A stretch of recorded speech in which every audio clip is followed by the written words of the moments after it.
welcome to the FreeMind Podcast. My name is Nate Fochman, owner and sales director of the FreeMind Group. We have Mollie Engelhart here, who is the owner and operator of a variety of different aspects of the CPG space, as well as the farming and agriculture space. How you doing today, Mollie? I'm doing excellent. Thank you for having me on your podcast. Perfect. Well, thanks so much. We appreciate it. I want to kind of go through. You have a very diverse background, as well as currently in your situation here. You are balancing multiple businesses as well as multiple tiers of the supply chain. So, tell me a little bit about your the four different businesses you have, and kind of just a day in your life, kind of a little bit. So I have a small chain of vegan restaurants in the Los Angeles area called Sage Vegan Bistro, and then from having Sage Vegan Bistro, we couldn't get a liquor license in one of our locations, and we decided to get a 75 and teach ourselves how to brew beer in order to have the liquor license in the restaurant, which then brought us into the beer space.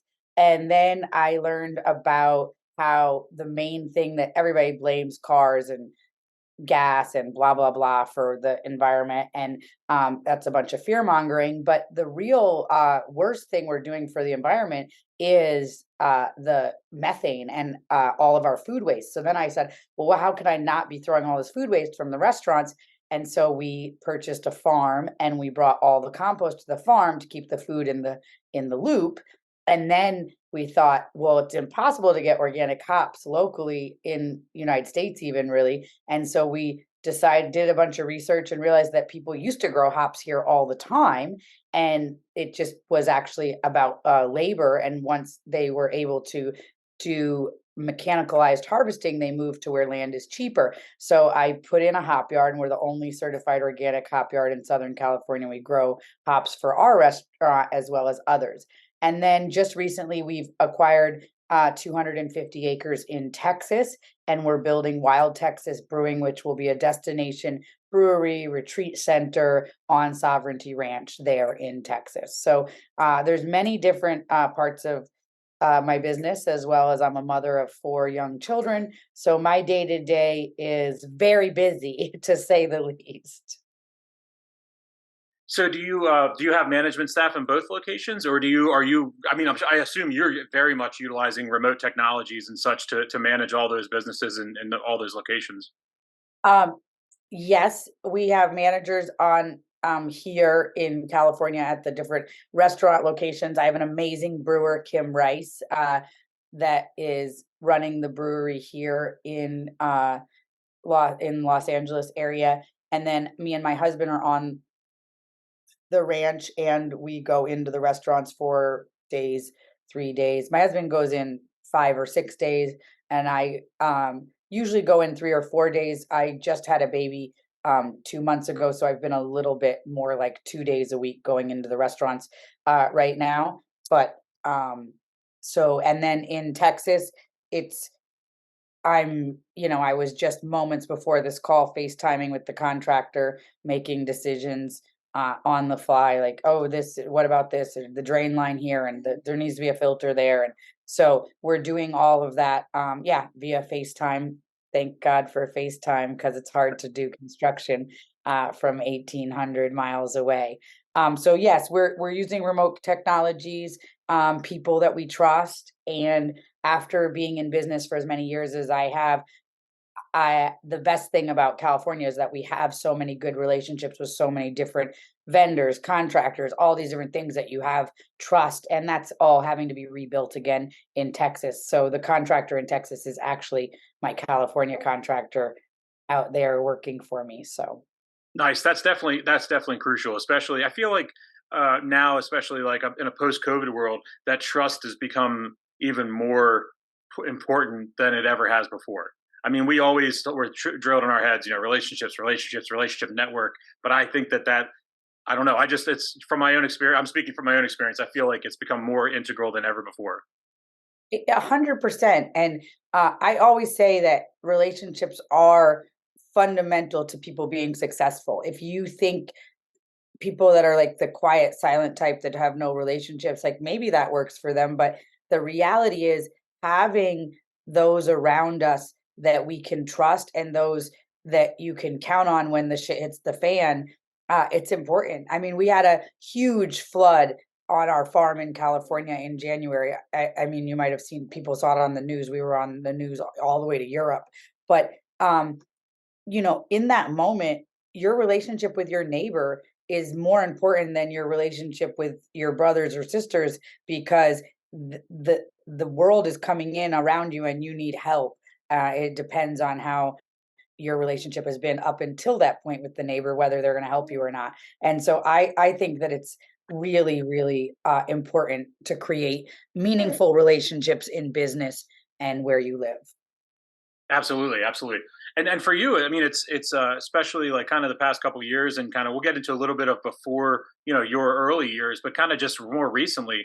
Are there any protocols, procedures, or actual fundamentals of your business model that have changed post COVID, where you might say, okay, we didn't do this prior, but we're doing this now and it actually works? I mean, I know there's a lot of negatives to it, but have you been There's able a to? lot of negatives, but we just closed one of our store. We just closed a store that was, pre-COVID doing $7 million a year, and we just closed it. And we're trying a cloud kitchen in that same neighborhood because we're doing more than 2 million in to go, and we were losing money at that store after COVID. Even though we were bringing in close to $5 million, we were still losing money with the large footprint and rent and all these things. So we're trying it right now. We're opening this coming week a cloud kitchen in that same neighborhood. So we will see if that kind of thing would work better.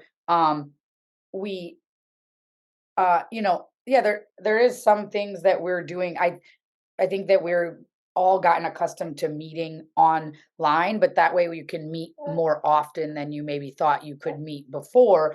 And so I think in the past we would have all team meetings much less often and communicate much less often. But we've just recently set trying to implement, you have to have your camera on, because what we're realizing is like everybody comes to these meetings, and then how do you make sure that people are paying attention, are not like, for all I know, they're having sex with their husband. Well, they're signed into the meeting and have their camera and their thing muted. You know what I mean? So it's like we have to uh the world is changing in so many different ways, but part of what we're trying to do in Texas is actually bring people back to nature, back to gathering in person, back to, because I do think that this is an important part of humanity, is to be related to each other. That's a really great point, and I think that's kind of a good lead into those relationships as well. Is that while there is a lot of distrust in the world, and there's a lot of people that are out for themselves, trying to, whether it's trying to make up for time that was lost, trying to make up for money that was lost, they're making decisions that might not be in the best interest of everybody, and as far as the deal or the operation might be. So, and as well as the fact that it is, we all as human beings have a innate need for socialization and integration with other human beings. So I think we as a human being, human race, have a lot of catching up to do as far as personal interactions and engagements.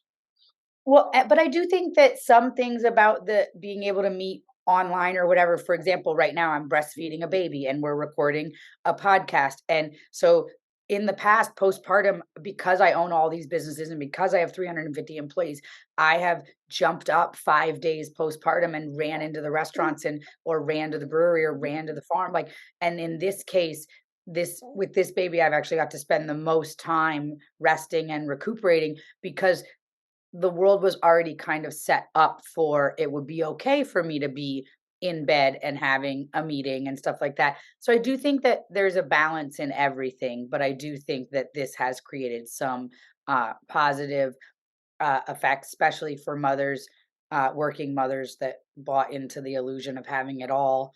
I think that there has opened up possibility to be with your children more. So I do think some things have been better, but not many.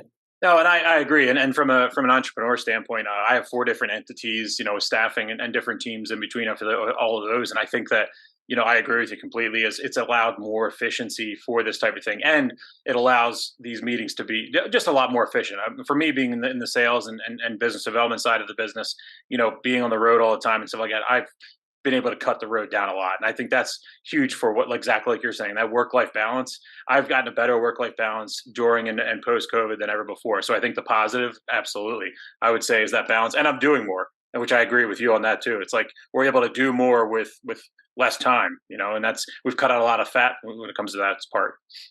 Yeah, we just did a deal with Whole Foods, and I was in Texas. My brewer was in California. The person from Whole Foods was in like Arizona or somewhere in the Southwest, and but we were all able to meet. And then she was like, "Okay, well, this all seems great. Last thing is we have to taste the beer, right?" And then so we have to FedEx the beer or whatever. But so there's things, obviously you can't taste beers via Zoom. Like that's the one. A sales call, to me, a sales call there, you should taste beer, right? So it's a little weird to do sales calls where you can't taste the beer, but No, you're exactly right. You're exactly right. Let's dive into your kind of becoming of the entrepreneur that you've become so far. Kind of, let's go back to, let's say, 18-year-old Mollie. What are her aspirations? 18 to 22. Let's pick a 4-year gap there. 18 to 22-year-old Molly was going to be a filmmaker and going to Nice. marry a rapper.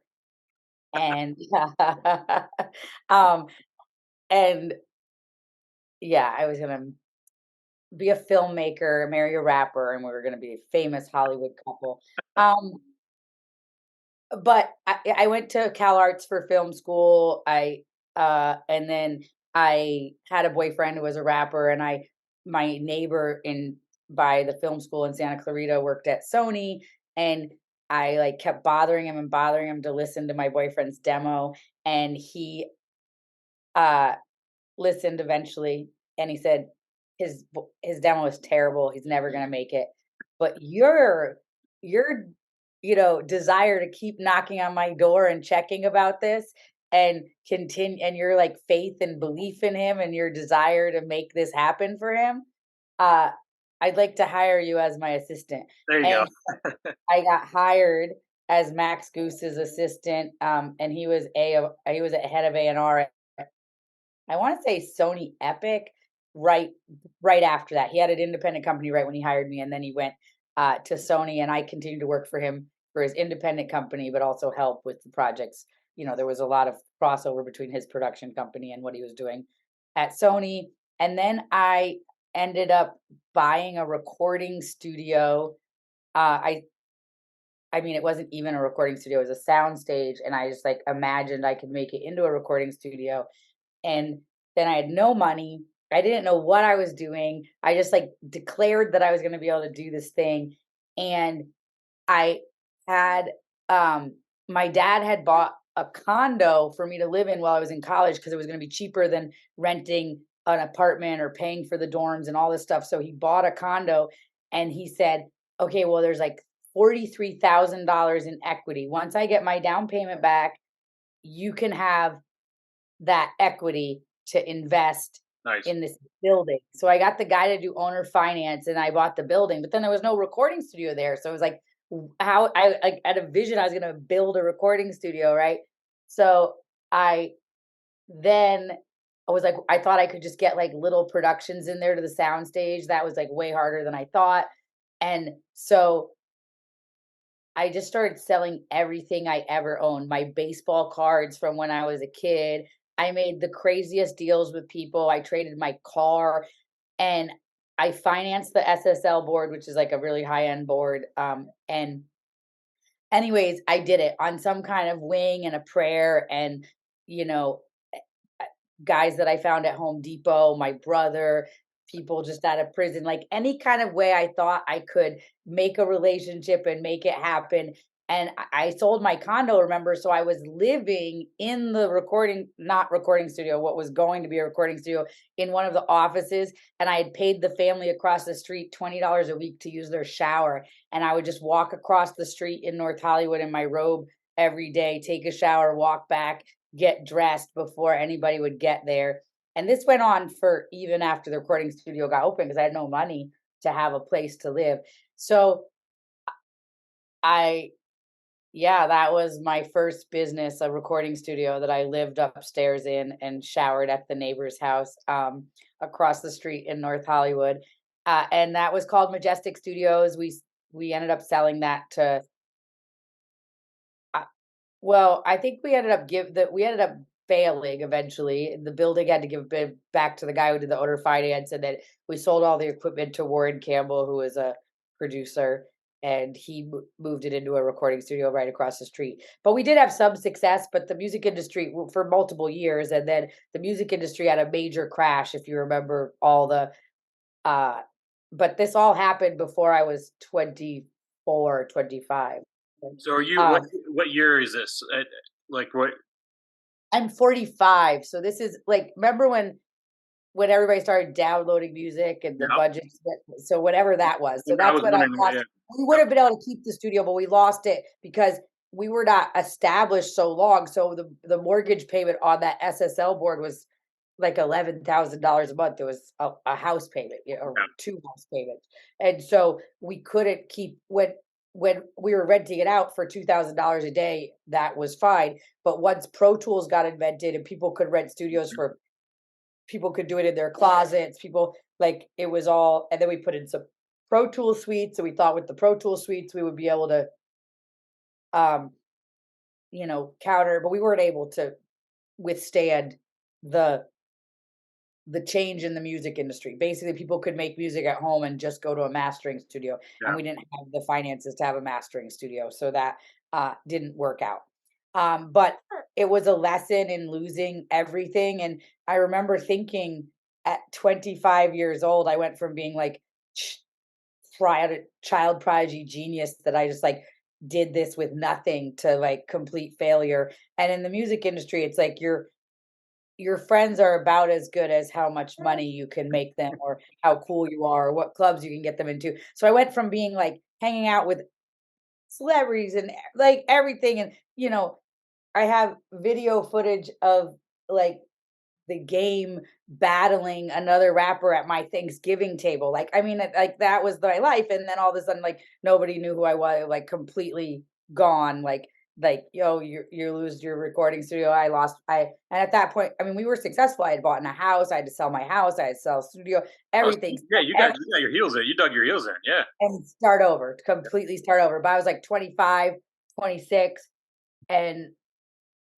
and then that year I did HBO Deaf Poetry. So in my depression of, or that following year, in that my depression of losing everything, my brother was working at Follow Your Heart Bakery and Restaurant in the Valley, and we would get all the leftover soup and cornbread at the end of the day, and we were basically living on that. We rented out every room in our house to try to save the house, like pay the mortgage, like the garage, the bedrooms, every, like a hallway between my, there was girls living in a hallway between my brother's bedroom and the living room, this kind of weird hallway area. Someone was living in there, rented out for $300 a month. Like we rented out every nook and cranny, tried to save it, and I was depressed. And my brother convinced me to go to the Poetry Lounge in LA. I really liked it. I started writing poetry. I started spitting poetry. I got cast on Deaf Poetry that next year for HBO. I got an agent. I started touring, um, for doing poetry shows at colleges and all of that. And one of my friends that later became my brother-in-law from my first marriage called me and said, "We should grow pot. Like everybody went to high school with is growing pot in California. It's the green rush. This is the gray area. This is how the Rockefellers made their money with alcohol in the gray. We can make our money here in the gray. It's medically legal. It's personal use illegal. This is going to be the best moment to make our money with marijuana." And I called my dad and I said, "I'm gonna grow pot at my house and we're gonna do this whole grow, blah blah blah blah." And he said, "No, you're not," because he had co-signed the board Okay. at the studio. And he said, "What you're gonna do is sell your house and pay off that board and pay and get me whole and complete." And In case you went to jail or something. Yeah, yeah. and so he was like, "You're not gonna grow pot. You owe me this money. This is not, you're not gonna let this go on my credit. You have to do." My dad was very strict with me. He helped, but it was all business. Like there was no like, "Oh, because I'm your dad." And so he made me sell my house, and sell all the equipment and make him fully complete. And then when my building foreclosed, my dad bought it out of foreclosure and made $300,000. And I was like, are you fucking kidding me? That made you whole and complete. Like, what do you mean? And he was like, you didn't have the money to buy it out of foreclosure. I did that to support. I helped support you. You fucked up. You couldn't make it happen. I then saw an opportunity to make money. So my dad was very, I'll help you, but it's an investment. It's this. This is not an inheritance. This is not, you owe it back. And that's how he was and still is. I mean, actually, when I opened my restaurants, he never invested until I already had 3 restaurants. He invested in the 3rd restaurant. So he's strict in how he looks at money. He was not going to throw money at me, and I was not going to have any. He worked for everything. He got married when he was 19 to my mother because he was pregnant with me, and worked for everything he had. He had no intention of not having me and my brother have to work for everything that we had. That's awesome. So philosophy. Yeah. We sold the house. And this pot grower bought my house because that was the big thing in the valley at that time. And I got hired as a personal assistant to the pot grower living in my house. Oh man. I'm like, all of a sudden, I'm like, and then she bought all my furniture and everything because we were moving into apartments. We couldn't keep the furniture from this big house in the valley. And so I just had to go every day to my house, which was no longer my house, and serve this pot grower. And her husband was in prison for growing pot. But I learned how to grow pot. I learned how to make clones. I learned everything. And I rented a house and then another house and another house. And I started growing pot with that brother-in-law from my first marriage, who I had not yet married his brother. So he wasn't my brother-in-law yet, just my friend from high school. And I grew pot for a solid amount of years. I don't know how many, but into my 30s. And I was very good at it. There was strains of pot named after, like the Valley Girl Kush was mine. Like I was very good at it, and we did it for a long time. And then the pot industry, 2008 happened, and I had been told, if you make money quick, buy real estate. So I bought all this real estate from 2004 to 2008, which was all inflated.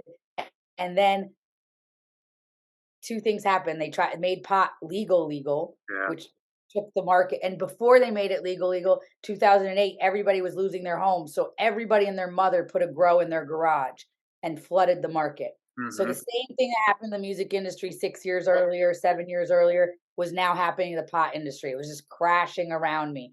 And I had to liquidate farms, liquidate real estate. And I got down to like nothing, house in foreclosure again. And my brother-in-law from my first marriage ended up going to prison in that 5, 7, 10 years, I don't know, for taking pot on an airplane to Wisconsin. Much to my chagrin, I didn't know he was doing that. And so that whole thing happened. He went to prison. I tried to hold it all afloat. Didn't happen. And everything was crumbling around me. And I had just started this ice cream shop, a vegan ice cream shop. And I thought it would be like a hobby. My best friend had just had a baby and she needed a job. And I was like, okay, we'll just open this vegan ice cream shop. It's going to be like, it was like, and then that was all I had, was this vegan ice cream shop. Because everything else was falling around me. Then I opened a second vegan ice cream shop. There was a Jamba Juice or a Robux juice that went out of business in Pasadena. And while I'm opening that Pasadena store, these 2 guys come into the restaurant, into the ice cream shop. And they're like, we're opening a vegan restaurant in Echo Park. And we want you to open an ice cream parlor in the front of it. And they didn't know what they were doing. They kept buying non-vegan things, putting in the restaurant.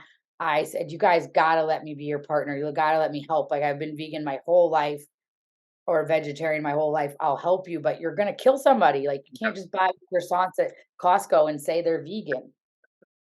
And eventually I became their partner, and then I bought them out of Sage. And that was the Echo Park location, which then led to the Culver City location, which then led to the Pasadena location. Then I wanted Echo Park to be brand consistent and have a liquor license, which led to the brewery, and which then led to the spent grain and the compost led to the farm. And that is how we got to today. That's awesome. See, this is exactly why I do this. That is an unbelievable story. I mean, you sit here and there's too many times you have these conversations or you watch the news and you see all this stuff and it's like this and this and they tell the story and you dig down and it's not really that great of a story. But that is trial and tribulation right there.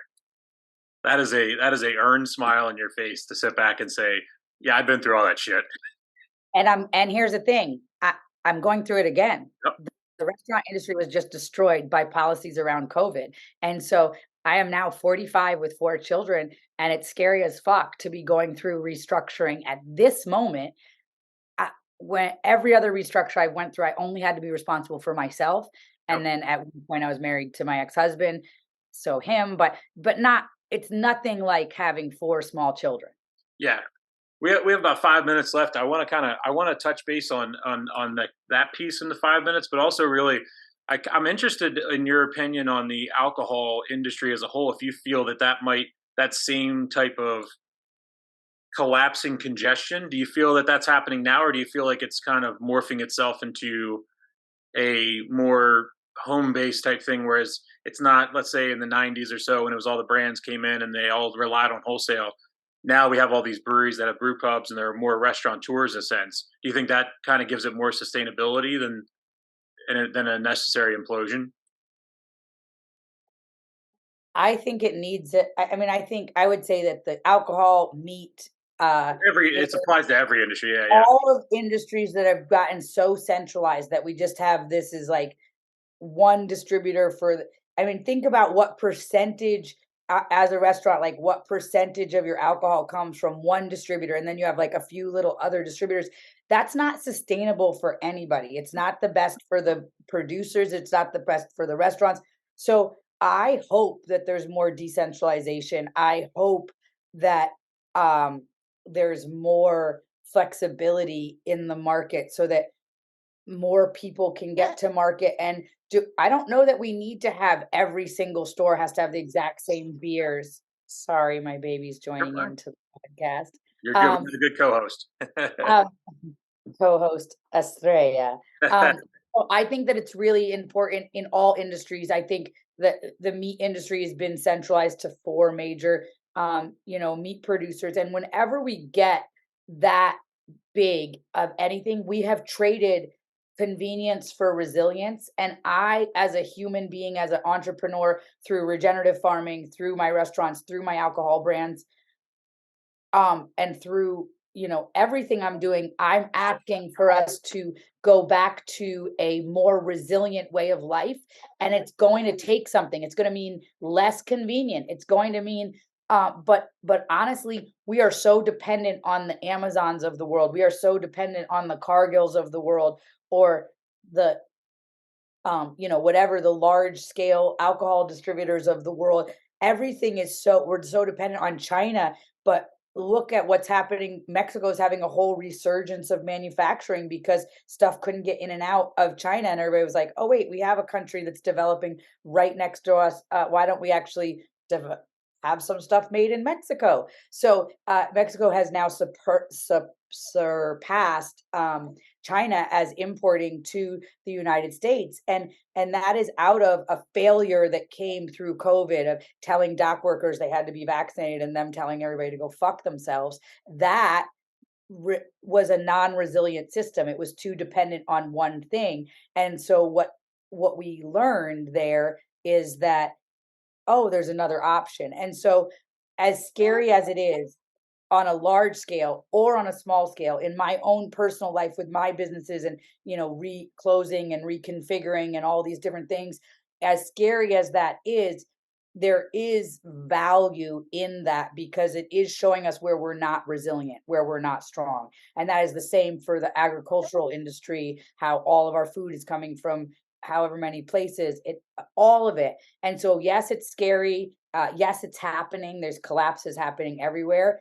And the question is, how do we pivot through it?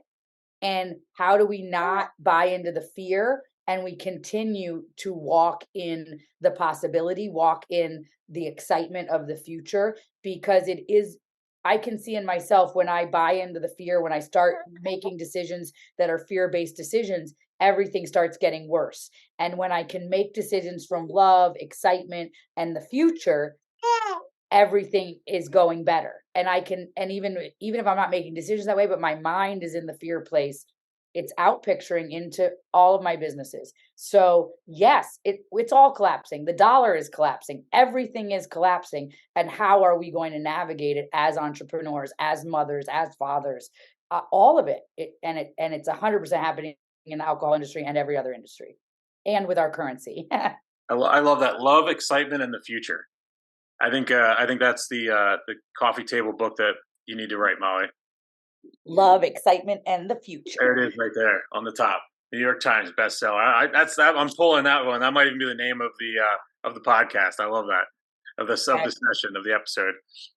Well, Mollie, I want to thank you again, sincerely, from the bottom of my heart, like for taking the time, and not only just taking the time and talking, but taking the chance on a cold email with somebody you've never met before. And I think that, again, looking at positives, I think that there's another positive to where we go with it is trying to say, okay, here, I take a little bit more chance. You might take a chance on a meeting, on a remote meeting, as opposed to somebody coming into your office or your building or disrupting your life. And I hope that for you, I look forward to this being the first of many conversations. I really enjoyed this talk, and I'm going to be following and keeping up to speed with everything you're going. Absolutely fascinating story of your history. And I think there's enough there that might want to circle back to a part 2 here sometime, and really dive into the weeds of everything else too. Yeah, that will be great. Maybe coming closer to when we're opening in Texas or something like that, because I do think another part of the market that is opening up is the destination brewery. Yes. And I'm hoping that this, will be something exciting, and it's a totally new business for me, totally new incarnation. But I do think, like, saying yes to this meeting, one of my talents in life is saying yes when you see a possibility or a positive. Can you say yes even when it seems like, why would you say yes? But if we don't say yes, we'll miss the blessings. Like, God is throwing greatness to us at all times, and can we be aware enough, in touch with our own intuition, to see it and say yes, yes, yes. And that is what I would declare as my success formula, and to be willing to keep going. That failure is just a step on the way to success. Absolutely. Well said. Everybody, well, make sure you check out Sage Brews and Brewery, Sage Vegan Bistro, and coming soon, Wild Texas Brewery out in Texas, and our lovely co-host, the Bambino of Extraordinaire. Thanks a lot, Mollie. You guys have a great day. And my 2-month-old daughter. Thank you so much. Enjoy your day. You guys take care. Thank you again so much. Bye-bye. Bye. Thanks for listening to the FreeMind Podcast, everybody. If your business is struggling in sales and marketing, or looking for different ideas as far as how to grow and expand your market reach, give us a call, or www.thefreemindgroup.com. Thanks, everybody. Take care.